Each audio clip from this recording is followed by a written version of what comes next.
Olá, seja muito bem-vindo, muito bem-vinda ao Educação, o programa que fala de educação em tom maior. Para a comunidade educacional, mas também para você, que quer entender um pouco mais a respeito do que é o direito à educação. Meu nome é Laila Mello, eu sou mulher cisgênero, de 30 e poucos anos, tenho hoje os cabelos escuros, lisos e na altura do ombro, e hoje eu estou vestindo uma calça vinho e uma blusa laranja. E quem está aqui sempre comigo é o professor Norberto Salomão. Olá, professor! Olá, Laila, tudo bem? Pois é, eu sou Norberto Salomão, um homem cis, cabelos escuros, meia-idade, e estou de camisa vermelha, xadrez e calça jeans. Pois é, professor, hoje a gente tem um tema um pouco polêmico aqui na educação, mas não tem como a gente deixar de falar. É normal a gente pensar nas formas que aprendemos lá na escola, quando a gente estava lá, ou que ainda estamos aprendendo, né? Só que aí a gente pensa em várias formas de aprendizagem, várias formas que os professores utilizaram para fazer esse processo de ensino-aprendizagem. E por isso, hoje, nós vamos falar de metodologia de ensino. Vamos acompanhar qual que é a pergunta de hoje? Que tipo de educação está na sala de aula? E quem que a gente recebe hoje, professor? Pois é, a gente recebe aqui a doutora em educação, Priscila Ximenes. Bem-vinda, professora, para a gente poder discutir um pouquinho sobre isso, né? Olá, professor Norberto. Olá, Laila. Olá, você que nos acompanha. Primeiro, agradecer o convite, né, de estar aqui e dizer que é um assunto muito caro, né, para mim. Eu tenho tentado estudar há algum tempo, há alguns anos, as questões do processo de ensino-aprendizagem, as relações didáticas, e é um prazer enorme hoje participar do programa com vocês. Pois é isso mesmo. Bom, vou começar já provocando, viu, Laila? Pode provocar, professor. Como é que era a escola na sua época, Laila? Eita! Era decoreba? Você estudava bastante? Tinha cola? Como é que era? Filha de professor é difícil, né? A gente tem aí um processo de autocobrança mesmo e de produtividade. Acho que é isso. Eu tinha essa autocobrança por produtividade. E para isso, claro, utilizava decoreba, utilizava. Na minha época de vestibular, principalmente, meu processo aí de ensino médio foi um pouco traumatizante. E é engraçado como isso fica arraigado na gente, né, professor? Demais. Que um dos meus pesadelos constantes na vida é pensar que eu estou voltando a fazer o terceiro ano. O terceiro ano do ensino médio. Como isso fica arraigado, né, na nossa subjetividade. Demais. E você, professor? Olha, fizeram uma maldade comigo, de certa forma, porque me levaram para a escola com 6 anos de idade e eu nunca mais saí. Porque eu continuo estudando, nunca parei de estudar. Depois, obviamente, me tornei professor, então, sempre na escola. Mas realmente eu peguei, só para você ter uma ideia, quando eu entrei na escola, fazia muito pouco tempo que a palmatória tinha sido eliminada da escola, né? Está entregando os anos aí, né, Norberto? Sim, mas só para você ver, isso era início dos anos 70. Então, assim, parece muito distante, mas veja que a educação, ela passou por caminhos, assim, bem estranhos até, né? E tinha essa coisa da decoreba, depois passamos, até eu vivenciei ao longo desse período até a mudança de avaliação, porque peguei tanto o aspecto de notas, mesmo, numéricas, como conceitos. Ótimo, muito bom, regular, estrelinha, fraco, muito fraco, né? Enfim, então, assim, a gente vem vivendo a escola nesses anos todos, né? E você, Priscila, como é que foi aí no seu período de aula, de escola? Bem, antes de falar, eu gostaria de fazer minha autodescrição também, para o pessoal poder, né, me acompanhar. Eu sou Priscila, sou uma mulher cisgênero, tenho o cabelo escuro, tenho a pele clara e hoje estou com um terno meio marrom, não sei bem a cor, mas meio amarronzado. Eu também, assim como você, Norberto, entrei na escola, só que eu entrei um pouquinho antes, que eu consegui ainda pegar parte da educação infantil, então eu entrei aos 3, e também nunca mais saí da escola. E eu peguei ainda eu gosto muito de contar essa história, porque eu peguei parte desse ensino chamado tradicional, né? Onde a escola tinha uma perspectiva muito vertical, né? De quem ensina e quem aprende. E mesmo a ideia da pré-escola ali ainda era muito pautada numa forma mais mecanicista, de letras, de números, né? Mas eu também encontrei na escola muitas possibilidades, tanto da questão da leitura, da arte, da música, né? Então eu encontrei na escola muitas possibilidades. E vivenciei toda essa questão dos conceitos, das provas, de algumas metodologias muito conservadoras, né? E assim, muito pautadas em resultados, em provas, mas mesclando já bastante, porque como eu entrei ali na década de 80, né, no início dos anos 90, o final já toda aquela mudança de uma perspectiva mais construtivista na educação. Então, meu histórico escolar, ele é pautado também, acompanhou todo o movimento da educação nacional, que são essas mudanças de perspectivas, de concepções, de metodologias. Então, eu brinco assim, que eu peguei de tudo, né? Assim, porque foi bem num momento de mudança. Realmente foi esse momento de transição. É o período de redemocratização do Brasil, né? Então, eu estudei ali no período de redemocratização, em que o Brasil tentava, e a educação, né, acompanhando esse movimento, trabalhar numa perspectiva da democracia, do sujeito de direitos, da criança cidadã. Então, eu peguei esse movimento. Pois é, doutora Priscila, Laila, e a gente foi às ruas fazer essa pergunta, né, também para as pessoas, para ver o que elas acham. Vamos dar uma olhadinha aí no Povo Fala.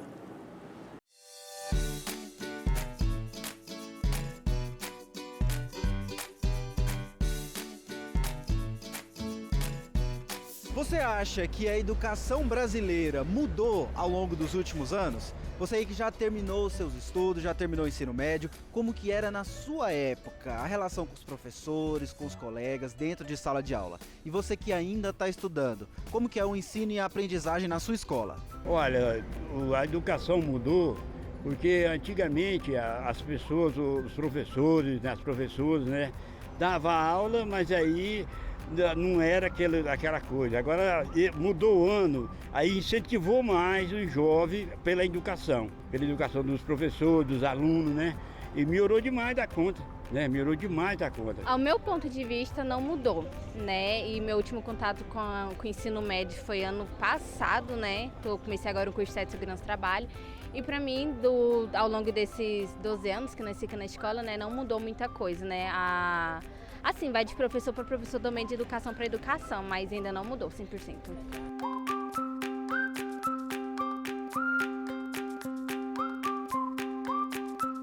Pelo menos na minha época, né, que eu era estudante, e hoje mudou muita coisa, evoluiu bastante. Eu vejo pela minha filha, né, de 11 anos. Estudei sempre, em maioria, em escola estadual, né, escola pública. E hoje a estrutura da escola pública, pelo menos na parte dela, do meu menino, evoluiu bastante. Na minha época era aquele negócio, não tinha muita regra, não tinha muita... A escola era suja, né? Era rabiscada, hoje é tudo limpinho, ar-condicionado, né? Nessa parte evoluiu bastante. Naquela época a gente tinha uma educação de verdade, a começar pelo início da aula. Primeiro, você cantava o hino nacional, certo? Hoje o hino nacional é coisa de reacionário, né? Então eles acham que você usar o verde e amarelo hoje você está fazendo mal para a nação. Naquela época tudo era levado a sério, era mais rígido, né? Você realmente aprendia. Pergunta para um aluno que tá terminando o segundo grau hoje, se ele sabe fazer uma regra de 3 de matemática. Ele não sabe. Na minha época a professora dava palmatória, a professora puxava a orelha. Eu não sei quantos beliscão eu levei para aprender a escrever onça, ditado. Marta, escreve onça. Eu ia lá e escrevia onça com S. Ela vinha aqui, ó, beliscava. A professora? A professora Maria de Lourdes. Marta, escreve onça. Eu ia lá, onça, com 2 S. Ela vinha na minha orelha, eu chorava. Todo mundo saía da sala de aula e ficava eu. Até que eu consegui escrever onça com C cedilha. Aí fui embora chorando. Você acha que ajudou? Funcionou? Ajudou, que eu nunca esqueci. Tudo que eu aprendi hoje está tudo aqui, ó. Pergunta um jovem de hoje se sabe alguma coisa, não sabe nada.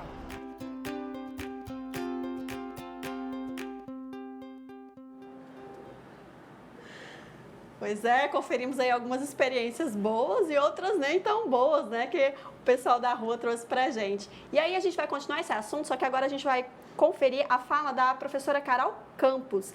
Ela é especialista em metodologias e explica a relação da BNCC, a Base Comum Curricular, e as metodologias de ensino. Vamos acompanhar?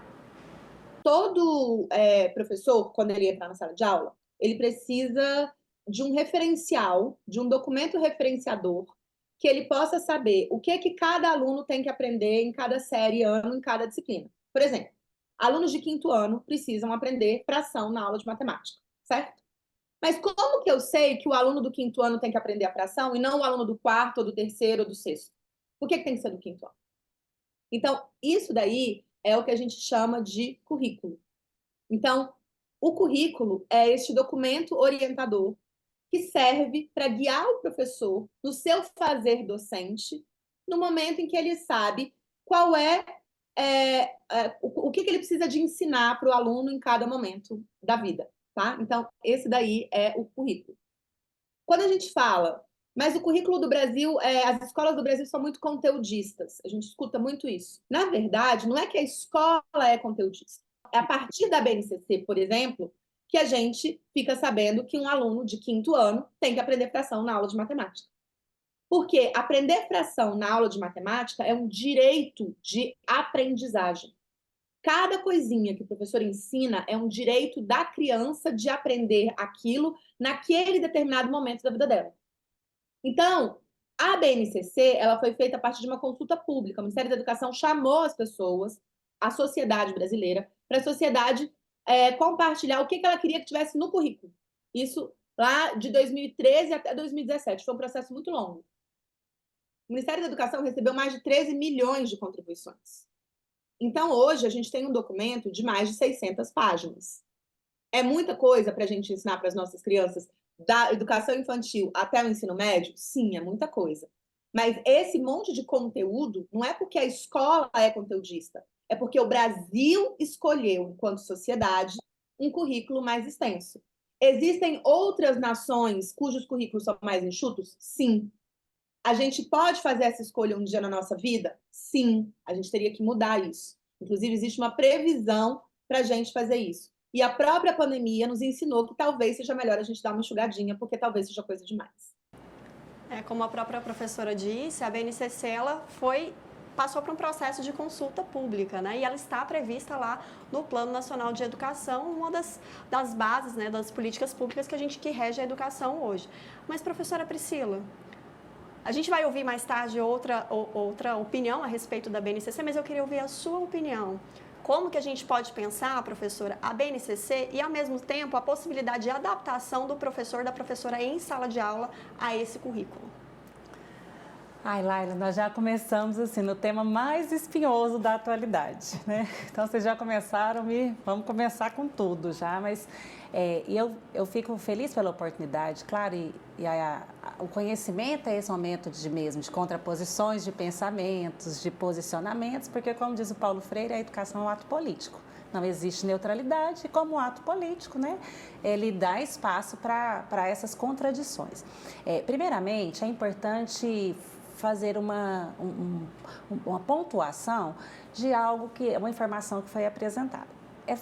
Foi feita uma consulta pública? Sim. Entretanto, esse texto que hoje está, o documento que hoje está instituído, ele é uma terceira versão do documento inicial a partir da consulta. Que foi realizado, e a previsão de ter-se uma base nacional comum para a educação, como um documento orientador, é uma solicitação de décadas da sociedade civil, de educadores, de associações. Contudo, nós não podemos esquecer que esse documento de 2017, né, quando ele foi instituído, Ele é um documento feito em um período de transição de governo, em Muito que tumultuado, muito né? tumultuado, né? Em que nós tivemos nós temos textos históricos, inclusive o professor Luiz Dourado organizou um dossiê contando, né, junto com a professora Márcia Ângela, contando os bastidores de como que foi para a implementação desse documento, dessa base. Professora, deixa eu até aproveitar o momento para dizer o seguinte. O que a professora Carol colocou ali, Carol Campos, de que a sociedade foi chamada. E realmente foi tudo. Mas há um detalhe. Dentro da sociedade há grupos sociais que têm maior força de pressão que outros. Então, quando sai um documento final, óbvio que ele sai muito marcado por essa perspectiva mais de empreendedorismo, do caráter empresarial, a ideia de capital humano. Não é? Então, não significa que o documento final tenha sido resultado da opinião de todas essas propostas que foram colocadas. Houve um direcionamento. Não sei se Norberto, a senhora concorda. sim, mas além disso, o que aconteceu e por que eu estou relatando, puxando a memória, resgatando, inclusive o dossiê organizado pelo professor Luiz Dourado e a professora Márcia Ângela. Quando eles vão contar nos bastidores, o documento que foi levado para apreciação e para aprovação, as relatoras, a professora Márcia Ângela foi uma das relatoras, quando chega se assusta e fala, não foi esse o documento construído, não foi esse o documento que ele foi totalmente modificado. Então, quando você me pergunta, e você, o que você pensa da BNCC? Primeiramente, antes de falar até das próprias questões de conteúdo, da natureza da BNCC, eu acho que a gente tem que olhar nesse momento de elaboração, de aprovação, esses bastidores que diz muito sobre a intencionalidade. Primeiro que, quando eu penso na educação infantil, na educação básica, os professores têm que ter liberdade de cátedra, eles têm que ter a sua autonomia dentro da sala de aula garantidos. E por isso, o currículo não pode ser um documento normativo, né, obrigatório. E a forma como a BNCC apresenta-se como um documento normativo, o movimento pró-BNCC que veio trazendo todas as mudanças curriculares e a tentativa de padronização dos currículos, desrespeitando a autonomia do professor, das instituições, o regionalismo, essas são as principais questões quando a gente questiona a BNCC. E aí, quando entra nessa padronização de conteúdos, né, e aí por isso desse enfoque fala, o enfoque conteudista e é uma crítica que faz à BNCC, é dessa tentativa de padronização desse conteúdo sem olhar a realidade e a especificidade das instituições, tirando a autonomia das instituições escolares de pensarem e organizarem seu próprio currículo, tirando a autonomia do professor de planejar suas aulas, porque essa liberdade de cátedra tem que ser assegurada. Então, acho que quando se pensa na BNCC, para além de pensarmos, né, claro, os objetivos de aprendizagem, nós somos todos a favor de termos objetivos de aprendizagem, direitos de aprendizagem, nós defendemos que as crianças, adolescentes, os jovens têm direito de aprender. O grande questionamento é a tentativa de padronização do currículo, que depois tem outros desdobramentos, que a gente sabe que é a tentativa de padronização da formação de professores, a tentativa de padronização da avaliação. E isso em um país que tem um tamanho continental como o Brasil, tentar padronizar é aumentar a desigualdade social. O papo tá bom, mas a gente vai para o intervalo agora, logo a gente volta para continuar falando, professora Priscila, você aí de casa, sobre currículo e metodologias de ensino. Fica aí.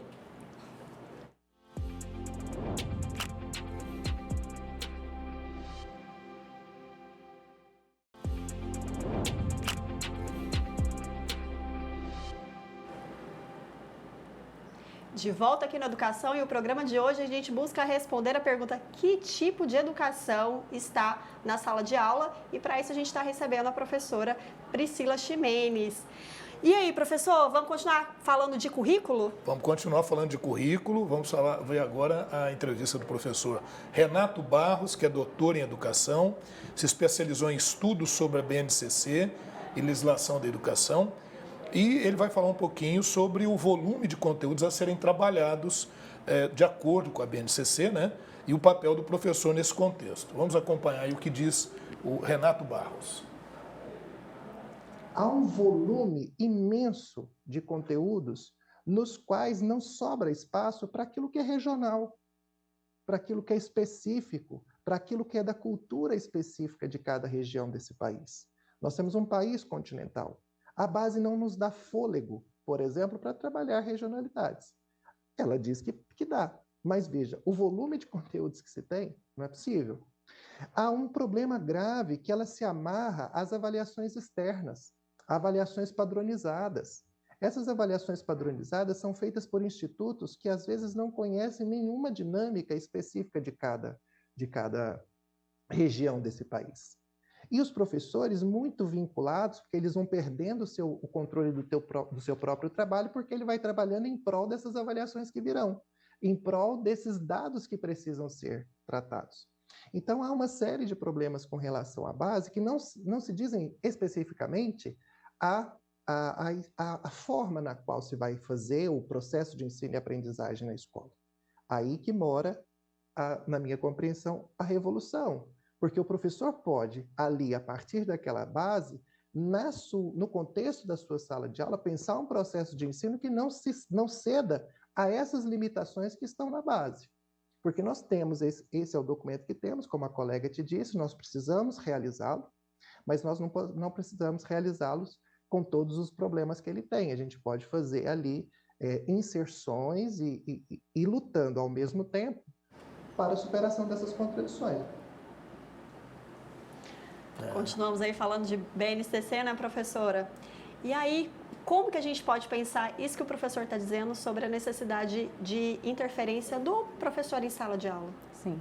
Eu fiquei até agora mais aliviada, né? Que o Renato estava dizendo que o professor Renato é meu parceiro, companheiro de Anfop, e nós temos aproximações nos estudos, nas pesquisas e na luta, né, em defesa dessa educação, e eu concordo totalmente com o professor Renato. Eu acho que a gente precisa garantir a autonomia do professor, claro que é uma autonomia relativa, assim como todo o sistema nacional de educação, mas é acreditando que esse professor, ele, além de ter a formação específica, ninguém conhece melhor o que os seus alunos precisam aprender do que o professor. Ninguém de fora pode vir, de cima para baixo, dizendo o seu aluno tem que aprender isso em tal momento, dessa forma, com essa metodologia. Esse é um princípio básico da didática, né? Que a gente fala, a tríade da didática, ali, quando eu penso relação planejamento, aula e avaliação, os princípios básicos da didática é o que ensinar, como ensinar, mas principalmente para quem ensinar. E para quem ensinar, quem vai aprender, ninguém conhece melhor quem vai aprender do que o professor. Respeitar as particularidades de cada indivíduo. As particularidades, as subjetividades, o ritmo da sua instituição. Né? E isso, o professor é formado para isso. Um princípio básico, quando a gente vai aprender nos cursos de formação de professores, é entender o ponto de partida. E o ponto de partida é muito subjetivo, porque as aprendizagens tácitas, o que esse aluno conhece, já sabe, qual é o desejo, a necessidade que ele tem, é muito subjetivo. E isso, inclusive, é o ponto de partida para esse professor se organizar. E eu não estou fazendo a defesa de não ter conteúdos ou da escola trabalhar empiricamente, de maneira espontânea. Não é isso. Os conteúdos, eles são produções humanas, culturais, ao longo de séculos, né? Então, quando o aluno está aprendendo fração, temas históricos, matemática, álgebra, tudo isso é exatamente para a sua formação humana, para dar potencialidade para que ele se desenvolva na sua plenitude. Não estou fazendo a defesa contrária a conteúdos. A crítica aqui, a grande problematização é a tentativa de padronização de conteúdo se sobrepondo, inclusive, a outros objetivos da educação, objetivos sociais, emocionais, afetivos, políticos. Então, é um todo. A gente tem que pensar na formação como uma totalidade, na sua integralidade. E padronizar um documento, né, trazer um documento tão prescritivo, amarrando e engessando o trabalho do professor, pode sim ser um risco, sobretudo para as classes mais baixas. Doutora Priscila, eu gostaria que a senhora pudesse dar uma aprofundada nessa questão de avaliação externa e como é que ela acaba pressionando para que haja essa perspectiva mais conteudista e que impõe, né, de certa forma, essa condição de como o professor deve trabalhar. As avaliações externas em larga escala, que a gente chama, na verdade, é um movimento, uma crescente na educação há algumas décadas. E ela foi fomentada nesses últimos anos, né? Então, desde a reforma educacional da década de 1990, quando fez uma avaliação para entender as mazelas do Brasil, o foco ficou que a responsabilização ficou na formação do professor, ou na má formação, como se o grande problema do Brasil fosse a qualidade da educação e a má formação dos professores. Qual que é o grande problema disso? Primeiro, a escola não é separada da sociedade. Não tem como eu depositar na escola a esperança de toda mudança ou de todas as culpas separada da sociedade. Nós acreditamos sim no potencial transformador da escola, mas acreditamos porque ela vai atuar em consonância, de forma dialética com a sociedade. Quando se pensa nessas avaliações em larga escala, elas foram muito mais pensadas como uma tentativa de controle de professores e de instituições, por medições que nem sempre são coerentes, na verdade, que são muito mais incoerentes, porque elas padronizam. Então, você, além de padronizar a expectativa de avaliação, você ainda começa com certificações e premiações a professores e escolas que alcançam determinados índices nessas avaliações, gerando competitividade dentro da escola, individualizando questões que não são subjetivas ao professor. Então, uma pseudo-meritocracia, né? Exato.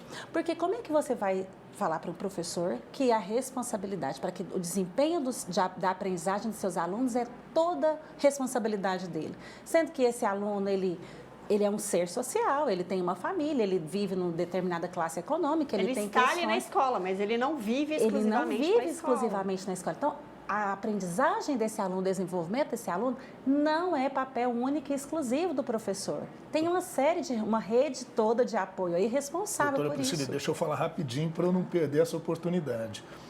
Você não acha também que você deixar para o final de todo um ciclo essa avaliação externa também acaba sendo algo meio inadequado em termos de avaliação?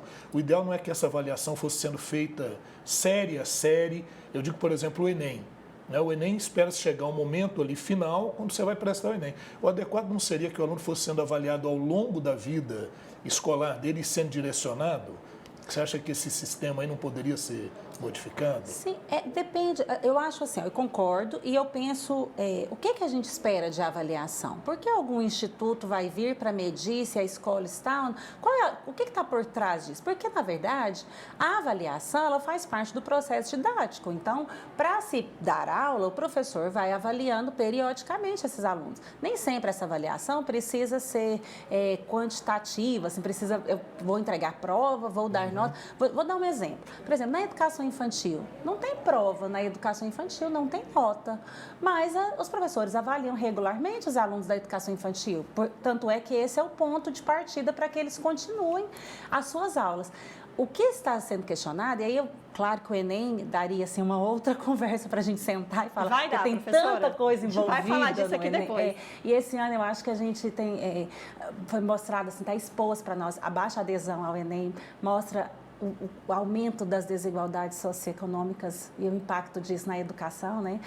Mas o que nós estamos questionando não é nem só... Porque existem outras avaliações em larga escala, além do Enem, né? Sim. Existem o IDEB, existem outros índices aí de medição, mas são essas avaliações em larga escala que trazem um objetivo muito mais meritocrático de fiscalização, de controle, do que realmente de preocupação com a aprendizagem. Doutora Priscila, outra questão é com relação ao protagonismo estudantil, né? De se questionar os educandos, até mesmo no processo de composição do currículo escolar. E aí, para a gente observar um pouquinho sobre isso, a gente vai ouvir aqui a professora Helena Singer, que é coordenadora do Movimento de Inovação na Educação. Ela vai nos falar um pouquinho sobre isso. Esse momento do encontro que é chamado aula, que é um conjunto de estudantes e um professor, que poderia ser outro formato, podiam ser vários professores, vários estudantes, mas enfim, se ele fosse um tempo qualificado de outra forma, que não o professor transmitindo um conhecimento, mas um tempo de coletivamente refletir sobre tudo isso que está sendo consumido, né? Sobre temas específicos, de uma forma coordenada, de uma forma organizada e de uma forma que propiciasse o protagonismo do estudante, né? Do estudante poder trazer a sua experiência com aquela informação, do estudante poder pensar junto com os colegas como que a gente poderia entender melhor a determinada questão, se organizar em relação a ela, fazer alguma coisa em relação a esse objeto que a gente está estudando. Então, seria um tempo precioso que jamais deveria ser experimentado como longo demais, deveria ser alguma coisa que desse pena, já vai acabar, né? Porque é tão raro a gente ter essa oportunidade hoje em dia de estar presencialmente, né? Com um conjunto de pessoas todos focados na mesma questão, envolvidos com o mesmo tema, focados em fazer alguma coisa juntos. Então, isso é muito precioso na sociedade de hoje. Deveria ser organizado de um jeito que todo mundo sentisse que é pouco tempo, que é muito bem aproveitado e que todo mundo participou ativamente da construção do conhecimento naquele momento. O importante é a mobilização. E a mobilização não é só na cabeça. Aliás, talvez não seja nem principalmente na cabeça, né? É no corpo. A gente realmente precisa estar com o corpo envolvido no processo de aprender, né? As emoções, de sentir, de se afetar, né? Por isso que essa estrutura da sala de aula, do aluno sentado na carteira, ela não é muito propícia para o aprendizado. Porque não tem mobilização? Porque não tem mobilização nem do corpo, nem das reações, né? Se espera que ele fique quieto, que ele não interaja com a informação, não faça mais questionamentos a partir da informação, não converse com o colega sobre o que está aparecendo na frente. Então, isso não é uma forma muito propícia ao aprendizado do ser humano. Ela é uma forma mais propícia para você memorizar coisas. E aí é que está a questão, né? A escola, do jeito que foi estruturada, num tempo em que estava mais focada em passar conhecimentos a serem memorizados, né? Aquela ideia de um professor com que só ele tinha acesso aos livros, que eram coisas caríssimas, né? E então ele tinha, em algum tempo, que passar para o maior número possível de pessoas aquele conteúdo que ele tinha lido no livro. Então, esse formato, que é um formato, né, que vem também, né, das igrejas, enfim, mais desse contexto religioso, é para isso, né, pensado nisso, assim, um professor que tem um conhecimento que passa para os outros. E o mundo mudou muito desde então, mas o modelo da escola, principalmente no nosso imaginário, não mudou tanto e não se adaptou a essa coisa que a gente verifica todos os dias na nossa vida, né? A gente aprende quando a gente está mobilizado, interagindo com a informação. E aí, como é que deveria ser um contexto de uma sala de aula em que possibilitasse a interação entre os estudantes, dos estudantes com o professor e de todo mundo com o conteúdo que está sendo dado? Nossa, que entrevista interessante, feita aí pelo Samuel Straiotto, né, com a professora Helena Singer. Falou de um monte de coisa, né, de mobilidade, coisa, né? De quebra da verticalização da educação, né, Laila? Necessidade de se afetar, né, do ensino ser pelo afetamento, né, professora? E aí ela traz dois pontos que me interessaram particularmente, assim.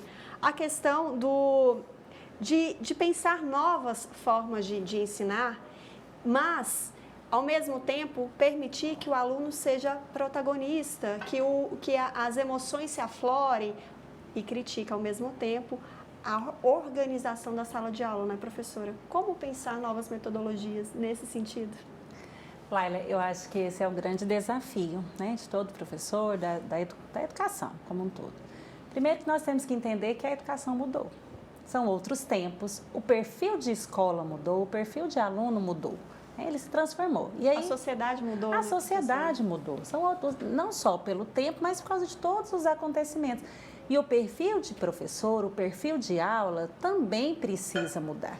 Então, eu acho que ela está falando, né, de metodologias inovadoras, outros vão chamar de metodologias ativas, vão dando, né, dependendo da área dos estudiosos, vão dando nomenclatura distintas, mas para dizer, na verdade, a necessidade de superação e de oposição ao que nós chamávamos de ensino tradicional, que era a ideia de quê? De que o professor sabia tudo, de que o aluno era só um aprendiz, e esse professor deveria, como o Paulo Freire diz, fazer uma educação bancária, que é só depositar no aluno o conteúdo, o conhecimento. Essa ideia é superada. Nós entendemos que os alunos têm saberes. E aí eu concordo, né, com o que você chama de protagonismo, eu gosto de chamar de corresponsabilização do aluno, né? Entender que quem é responsável pela aprendizagem do aluno não é só o professor, mas colocar o aluno também a ter uma tomada de consciência para que ele entenda que ele também é responsável pela sua aprendizagem. E de que forma é possível fazer isso? Com metodologias que tragam esse aluno também para dentro do processo de aprendizagem, desde a sua elaboração, do seu planejamento, a sua execução, a sua avaliação. E aí os estudiosos da área vão dar diferentes nomenclaturas para isso. Vamos chamar isso de aprendizagem baseada em problemas, de espiral cognitivo, construtivista, de aulas invertidas, vão dar diferentes nomenclaturas para isso. Mas qual que é o independente da área, né, do tema, qual que é o fundamento disso? Acho que é o princípio da dialogicidade que o Paulo Freire já falava há décadas atrás, que é entender que o professor não é aquele que só ensina, né? Ele fala que é aquele que de repente às vezes aprende, que ele pode aprender com o seu aluno e que o aluno tem muito a aprender com ele. Eu concordo muito com você, Laila, quando você fala que é isso da afetividade. A afetividade, ela é uma premissa para que exista a aprendizagem. E a afetividade não é só abraço, beijo, não é isso. Mas é de fato se afetar e permitir que o outro se afete. Então, eu acho que a grande questão aqui é que a prática social, a vivência que esse aluno tem, seja sim o ponto de partida, mas que ela seja problematizada, que ele possa ter também acesso e conhecimentos científicos para que ele volte para a sua prática social com o intuito de transformação, né? Porque a escola não tem que ser um mais do mesmo, ele não tem que ficar só no que ele já sabe, mas tem que construir novos conhecimentos para, inclusive, a ideia da transformação da sociedade, porque esse é o ethos da educação, é a formação de uma nova sociedade, a formação de uma nova escola e a formação de um novo homem e mulher, né? E é por isso que nós ainda acreditamos e lutamos tanto pela educação. O papo tá bom, a gente pode continuar falando aqui de afetamentos, né, professor? Demais. Mas a gente tem que ir para o intervalo, logo a gente volta, fica ligado.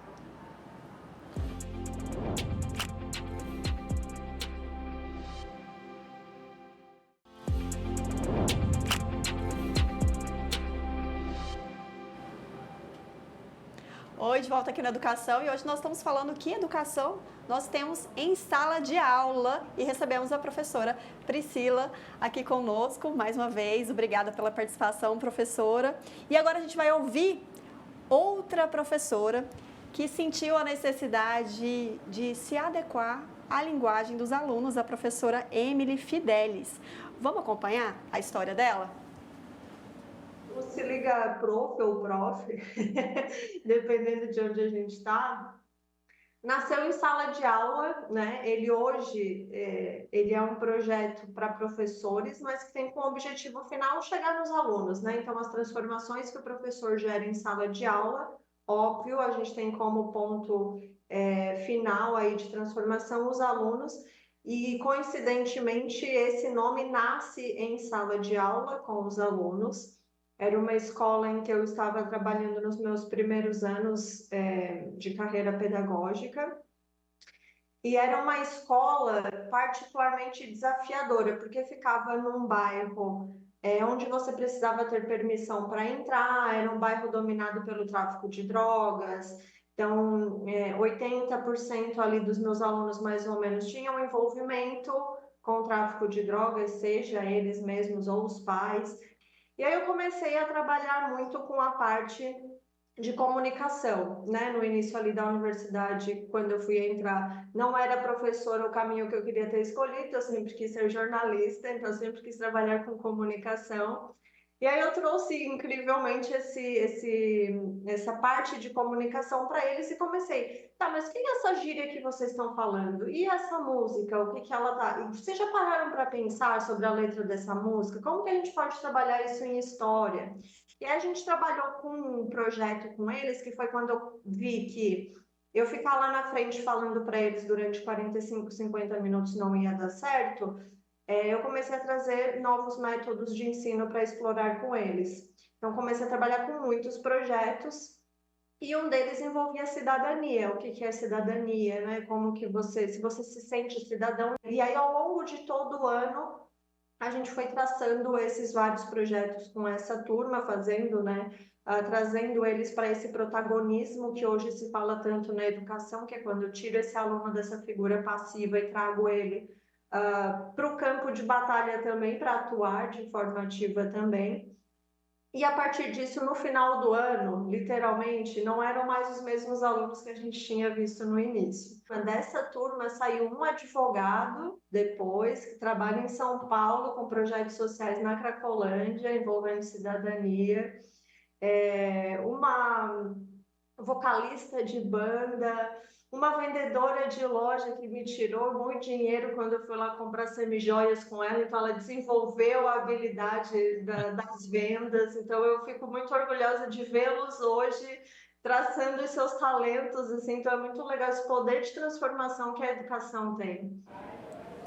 Pois é, a gente viu um exemplo aí de como a professora foi adaptada, né? Ela sentiu essa necessidade de adaptação e aí o nome do projeto já diz Se Liga Prof, você pode encontrar aí nas redes sociais e ela oferece hoje cursos de formação, palestras para os professores com esse objetivo de aliar inovação do ensino com tecnologia. Só que eu vou te convidar para acompanhar outro caso. Dessa vez é aqui da Fundação Sagres, o projeto Ser Goiás, que é uma ferramenta pedagógica de apoio à recuperação de aprendizagem que alia a linguagem à ludicidade. Vou pedir para você acompanhar aqui nossa tela e vamos ver se você reconhece quem vai aparecer nessa tela aí. Vamos acompanhar.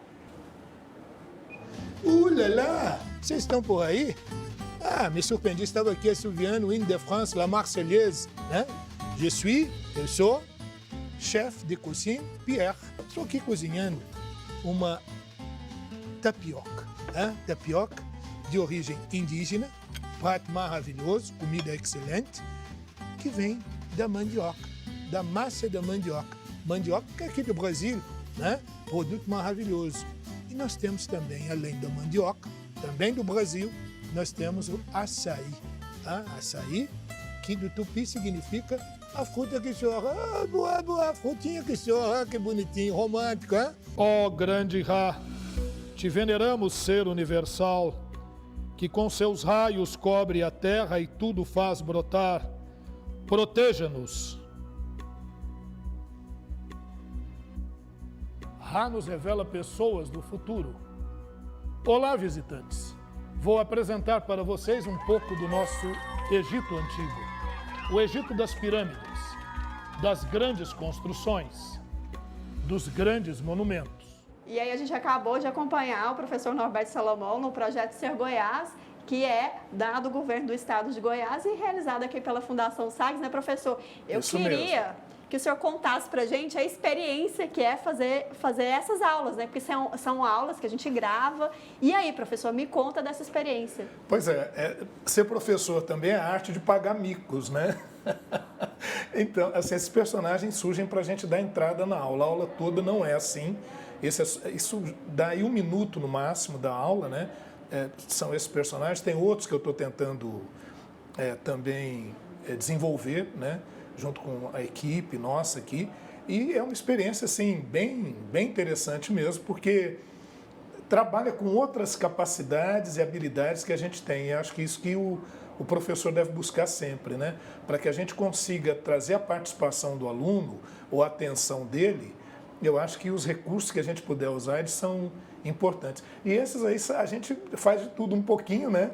Para ver se o aluno desperta. Fala, o que é isso que esse cara está falando? Mas é aula, né? E a partir dali a gente atrai, né? Dá uma isca e daí vamos embora. Vamos trabalhar o conteúdo, né? Vamos trabalhar o que a gente tem que trabalhar mesmo. Professora, a gente trouxe 2 exemplos aí de adaptação, né, às novas realidades e a tentativa de convidar esse aluno a aprender de uma outra forma. O que mais que a gente pode pensar nesse sentido? A gente falou aí de formação de professores e aí trazer essa nova linguagem, ludicidade. O que mais que a gente pode pensar nesse caminho? Primeiramente, eu quero parabenizar o professor Norberto, né? E eu fico feliz que só passou no final, mais para o final, porque se eu soubesse que ele era um ator também, além de professor, tão criativo, né? Eu iria ficar até constrangida, porque eu acho que, parabéns, professor, Obrigado. fantástico, eu tenho certeza que os alunos devem gostar muito. A gente espera que sim. Porque eu acho que esse movimento é importante, né? O professor vai lá e faz nessa tentativa de aproximar o aluno, de trazer ele para perto, mostrar que esse conhecimento, além dele ser um conteúdo, um conhecimento importante para a sua formação humana, ele também, existem formas de ensinar, metodologias que vão aproximar e chamar a atenção desse aluno.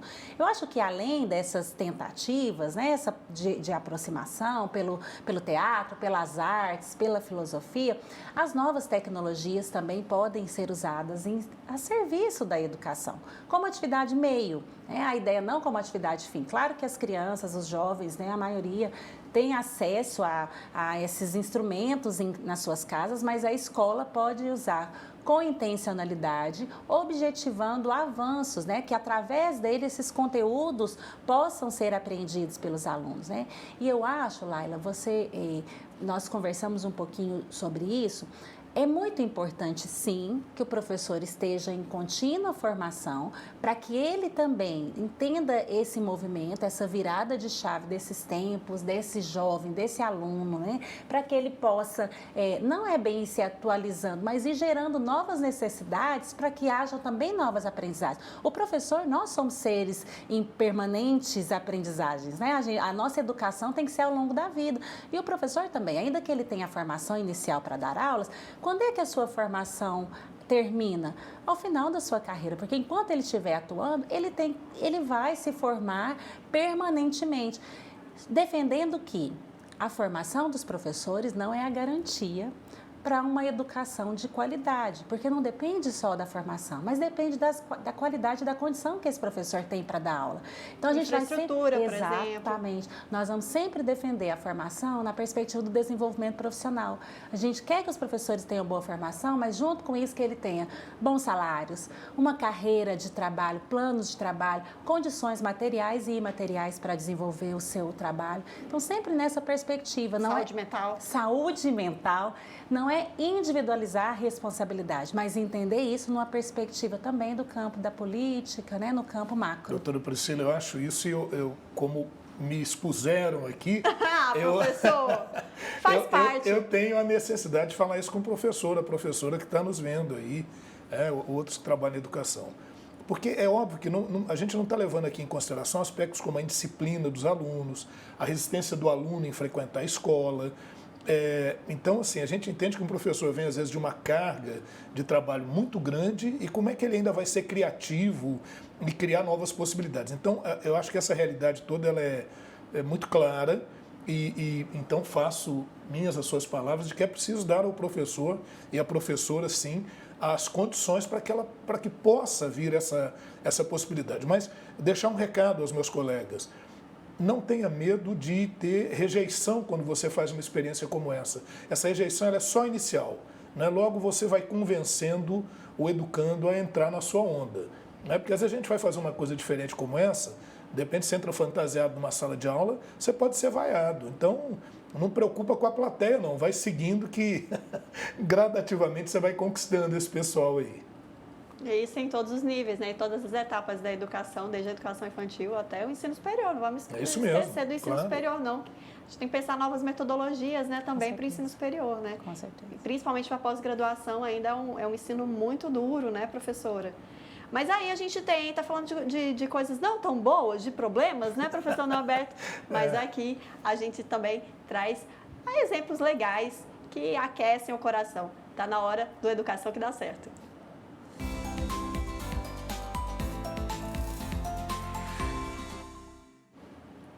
E você já pensou em aprender com memes? Pois é, a gente foi conhecer a história do professor Lobão, aqui de Goiânia, que utiliza os memes, uma linguagem um formato tão inovador, né, tão atual, para ensinar os seus alunos. Vamos acompanhar?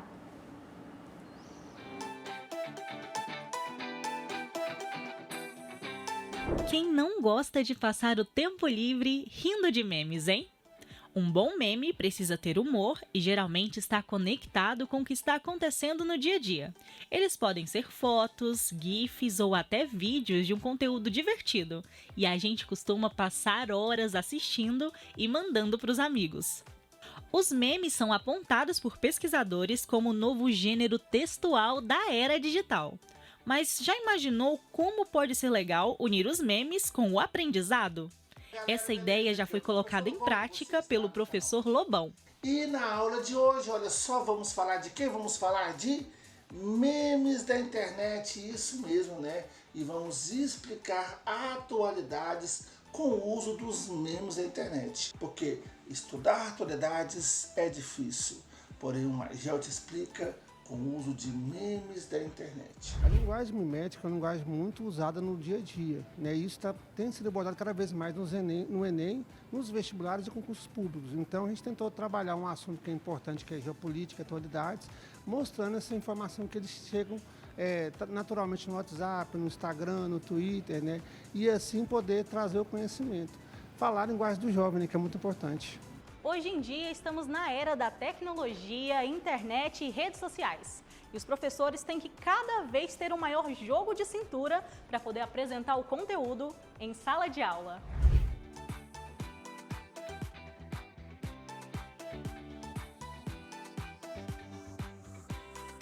Eu acho que é uma forma muito mais interativa da gente aprender por ser algo que a gente tem no nosso cotidiano. Então, querendo ou não, é uma forma muito mais prática da gente aprender e muito mais divertida também. Eu acho muito legal, principalmente a gente que é de uma era da tecnologia, né, que a gente precisa muito, né? E eu acho que é um meio da gente aprender mais também, né? Porque a gente está mais conectado, está acostumado com esse método, né? Quais que você acha que são os benefícios desse tipo de aula mais descontraída e levando a linguagem do jovem, né? Porque a gente está constantemente nas redes sociais. Eu acho muito legal, principalmente porque a gente aprende melhor, né, com essas coisas, ainda mais porque por ser uma linguagem mais simplificada e por a gente estar acostumado com ela no nosso cotidiano, nas redes sociais. Antes, os professores competiam com os celulares pela atenção dos alunos, até perceberem que podem usar a ferramenta como uma aliada. Eu sempre fui um professor diferente porque eu sempre trouxe a rede social para os alunos. Eu trabalhava antes, então eu tinha página no Orkut, eu tinha blog, fanpage no Facebook. Depois eu tenho um canal no YouTube chamado Magel, juntamente com o professor Rocha. Então a gente sempre busca puxar o aluno na marra, né, nas redes sociais e trabalhar um assunto que para eles é mais importante. Essa forma criativa, interativa e diferente de dar aula faz com que os alunos interajam mais e fiquem mais atentos a cada detalhe do conteúdo. Eu acho que aprende mais porque essa questão da tecnologia, que é muito ligada a gente jovens, acaba aproximando o professor, né? Também tem muita questão de chegar aqui muito cedo, é sempre aquelas mesmas aulas, repetitivas e tal. Esse novo método é bom para reforçar, né, e ajudar na hora do Enem. A Beatriz, que também tem 17 anos de idade, conta que essa é uma das suas aulas preferidas. A metodologia faz com que ela fique mais atenta e aprenda o conteúdo com mais facilidade e participe ativamente da aula. Eu acho um pouco mais interativo com a turma, com a gente, porque está muito no nosso ambiente, né? Faz muito parte do nosso cotidiano hoje em dia esses memes sempre, por exemplo, nas redes sociais, essas coisas, eu acho mais interativo. A dinâmica fica muito mais legal, você se concentra mais, eu acho. Tá na hora já de deixar aquele método clássico para trás, né? Agora tem muitas ferramentas que podem ajudar a gente, como o professor Lobão mostrou.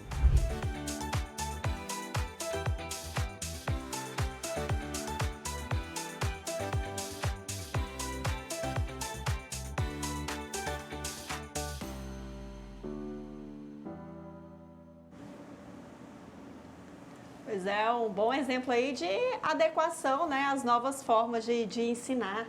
E se você aí que nos acompanha tem algum exemplo de uma instituição, alguém que faz diferença na sociedade, que dá certo, manda aqui pra gente na nossa rede social. E aí, professor, o papo tá bom. Pois é, que pena, né? Pois é, mas está na hora de dar tchau. É isso mesmo. Agradecer à professora Priscila Ximenes. Um abraço a todos e todas que estão nos acompanhando aí. Um grande abraço e até o nosso próximo encontro. Obrigada, professora. Eu que agradeço o convite. Obrigada para você que nos acompanhou.